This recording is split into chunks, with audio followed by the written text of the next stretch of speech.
का फ्यूचर हाथों की लकीरों में नहीं, मेरे पोपट की चोंच में बंद है। अभी ये अपनी चोंच से तुम्हारा भाग्य बताएगा। चलो आजाद मिट्ठू, इसका भाग्य बताओ। शर्मा क्यों रहे हो, बाहर आओ। चलो चलो उठाओ। तुम्हें भी घूस खाने की आदत हो गई। अपनी आंखों से देख लो, कुबेर स्वयं पधारे हैं। अब जो भी काम करोगे उसमें भाग्य तुम्हारा पूरा साथ देगा। अभी चाहे ऑटो के पैसे ना हो, पर भाग्य खुलेगा। तुम बेंज कार में सिग्नलों को तोड़ते हुए दूर तक चले जाओगे। समझ गए? जाओ जाओ जाओ। दक्षिणा तो दो। ये लीजिए। नमस्ते, बैठिए। आपके चार्जेस क्या हैं? खाली 20 रुपए। और मिट्ठू का प्राइस? तोते की क्या कीमत है? क्या बोली? मिट्ठू बिकाऊ नहीं है। बता वरना तेरे कपड़े बिगवा दूंगी। क्या समझते हो? पैसे कमाने के लिए इस मासूम से परिंदे का मिसयूज करते हो? शर्म नहीं आती क्या तुम लोगों को? उसे खाने का एक छोटा सा दाना देकर खुद के लिए पूरे दिन का जुगाड़ करते हो? शर्म नहीं आती क्या तुम्हें? हाँ, ये छोटा सा परिंदा तुम्हारे पूरे घर का पेट पाल सकता है। हाँ, तो अगर तुम खुद कुछ करोगे तो अपनी फैमिली के लिए पता नहीं क्या कर सकते हो। इसे खुली हवा में छोड़ने के बजाय तुमने इसे पिंजरे में बंद करके रखा हुआ है। इस बेचारे को अपना तो फ्यूचर कुछ पता नहीं है कि तुम्हारे जैसे बदतमीज के साथ इसे कब तक रहना पड़ेगा। ये दूसरों का फ्यूचर क्या बताएगा? हाँ, लोगों के इमोशंस का फायदा उठाकर उन्हें इमोशनल फूल बनाते हुए तुम्हें शर्म नहीं आती? आजादी इंसानों का नहीं, जानवरों का भी हक है। ये क्या कर रही हो? ये है इसका असली फ्यूचर। आजाद मिट्ठू, आजाद मिट्ठू, वापस आजा। मेरा धंधा चौपट कर दिया तूने। पेट भरने के लिए किसी पर जुल्म करना गलत है। तुम्हें पैसे ही चाहिए ना? छी।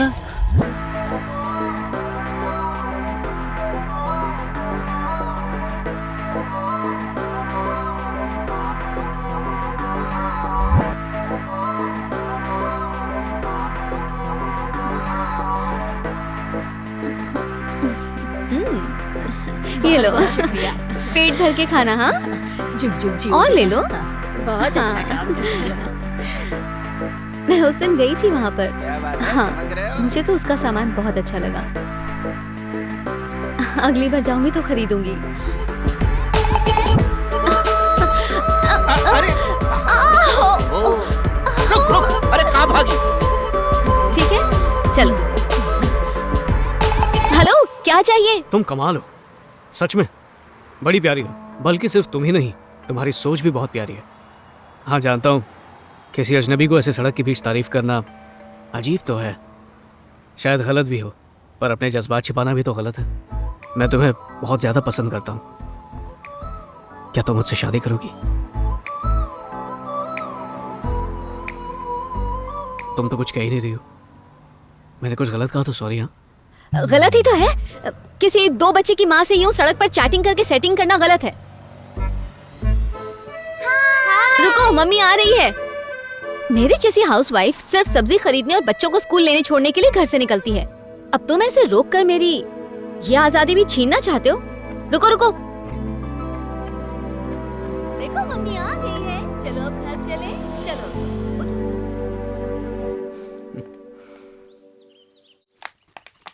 अरे इतनी देरी कैसे हो गई? अभी बताती हूँ।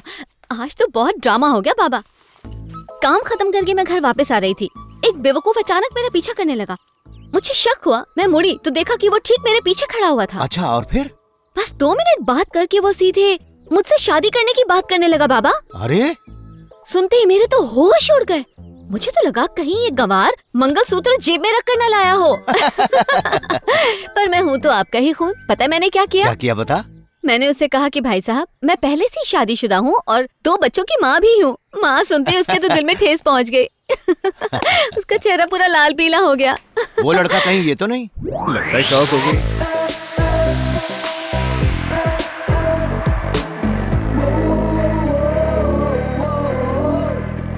दिव्या, वहाँ बेंच पर यही मम्मी मिली थी ना? हाँ माँ। अरे बाप रे, लगता है गई भैंस पानी में।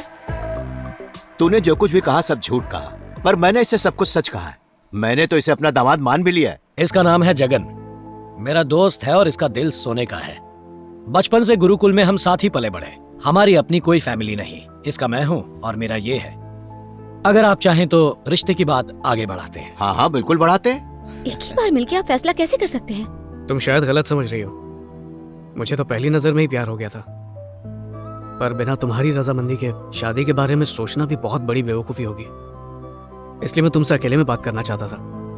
बाबा, मैं इससे अकेले में बात करना चाहती हूँ। हाँ हाँ बिल्कुल बात करो। मैंने तो इससे घंटा भर बात की। भाई मुझे तो लड़का अच्छा लगा। आज तक जितने भी लड़के तुम्हें देखने आए तुमने सबको खरी खोटी सुना दिया, पर ये उन जमूरों जैसा नहीं है। जाओ ऊपर जाके बात कर लो, जाओ बेटा।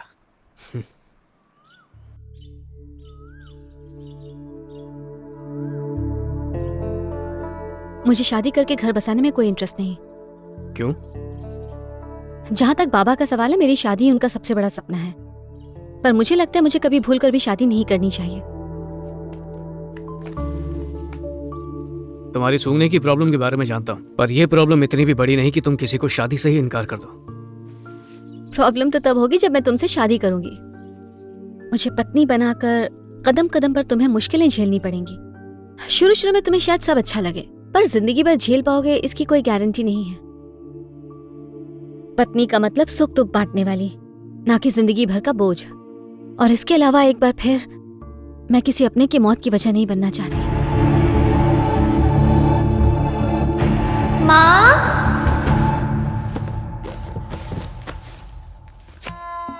माँ के सैंडल्स गायब हैं। मतलब आज भी सब्जी लेने मार्केट गई है। चलो अच्छा हुआ, आज मैं गाने सुनते हुए डांस करूंगी।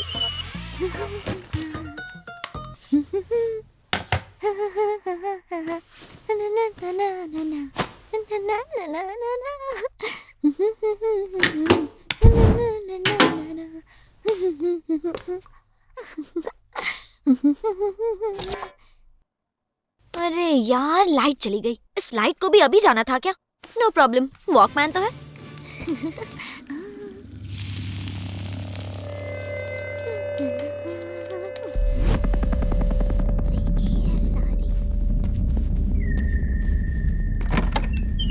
ज्योति स्कूल से वापस आ गई?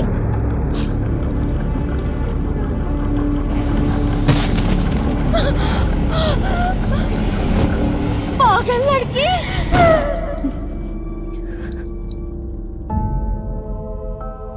मेरी वजह से माँ चली गई और मुझे पता तक नहीं चला। जो भी मेरे साथ रहेगा उसकी जान पर खतरा मंडराता रहेगा। इसीलिए मैंने लोगों की भलाई को ही अपनी जिंदगी बना लिया है। अब हर कोई मदर टेरेसा तो नहीं बन सकता, लेकिन उनके बताए रास्ते पर तो चल सकता है। और भलाई के रास्ते पर चलने के लिए मैं हर बार अपने पति से परमिशन बिल्कुल नहीं मांगना चाहती। मैं सिर्फ अपने पति का घर संभालने में जिंदगी नहीं बिता सकती। एक मिनट, तुम्हारी शादी ना करने की वजह क्या है? तुम्हारा कुछ ना सूंघ पाना या लोगों की भलाई में तमाम जिंदगी गुजारना? एक बार फिर से कहता हूं, मैं तुम्हें बेहद चाहता हूं, पर फिलहाल तुम्हारी जिंदगी में बहुत कंफ्यूजन है। इट्स ओके, जब ये कंफ्यूजन दूर हो जाएगी मैं तुम्हारे सपनों में आने लगूंगा। और जब आने लगूं तो बाबा के हाथ मैसेज भिजवा देना। फिर मिलेंगे। एक और बात। हाँ? देख लेना, एक दिन तकदीर हम दोनों को मिलाएगी जरूर। चलो बाय। तो क्या पढ़ाया टीचर ने? सुना था अप्सराएं दिल से सोचती हैं, आज देख भी लिया, पर वो मेरी होके रहेगी। कोई पसंद तो आई? बाय।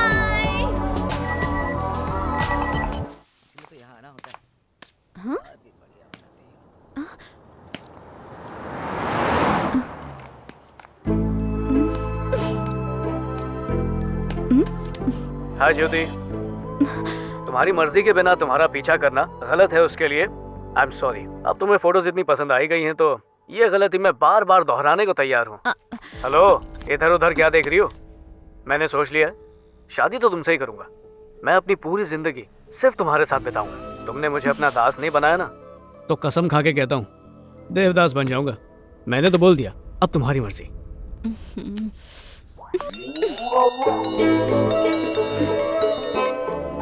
पापा बोल रहा हूँ, दामाद जी ने एक वीडियो भेजी, देखी? कैसी लगी वो? एकदम हीरो लगता है। बताओ फोन ना। रख दीजिए बाबा, बेवड़े कहीं के। पूरे शराबी हैं आप। अब? जितना पीना है पियो। हाँ ठीक है ठीक है। मुझसे बात मत करना।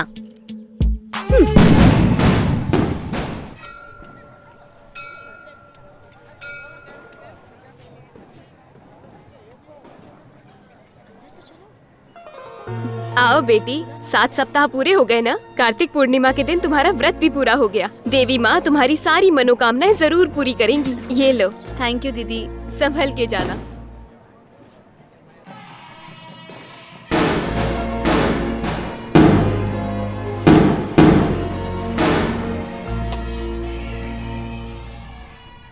देवी माँ, इस उम्र में लड़कियाँ अपने लिए अच्छा वर मांगती हैं, पर मैं चाहती हूँ कि मेरी शादी ही ना हो।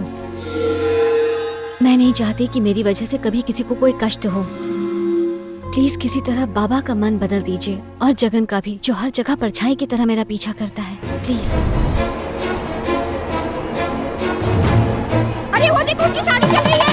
अरे बेटी, तुम्हारी साड़ी देखो।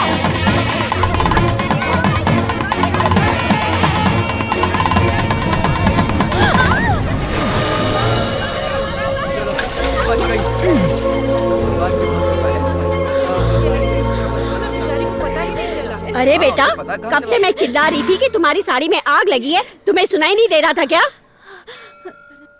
शोर शराबे में कुछ सुनाई नहीं दिया होगा इन्हें। सुनाई नहीं दिया, लेकिन साड़ी में आग लगने की बात तो आई होगी। हर जगह तो दिए जल रहे हैं, इसलिए शायद ध्यान नहीं गया होगा। चलो जाने दो, इस लड़के के रूप में आकर स्वयं भोलेनाथ ने तुम्हें बचाया है, नहीं तो अनर्थ हो जाता। कम से कम अब तो समझ जाओ ज्योति, तुम्हें भी कोई ख्याल रखने वाला चाहिए। इसलिए नहीं बोल रहा हूं क्योंकि मैंने तुम्हारी जान बचाई है। मैं चाहता हूं तुम खुद अपनी हिफाजत कर पाओ। आगे जो तुम्हारी मर्जी।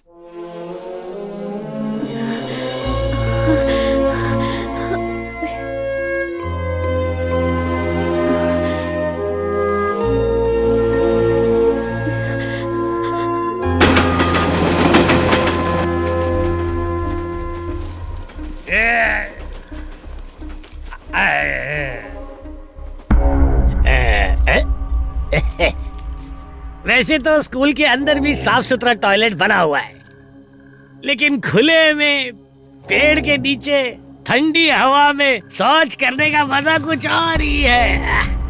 कितना मजा आ रहा है।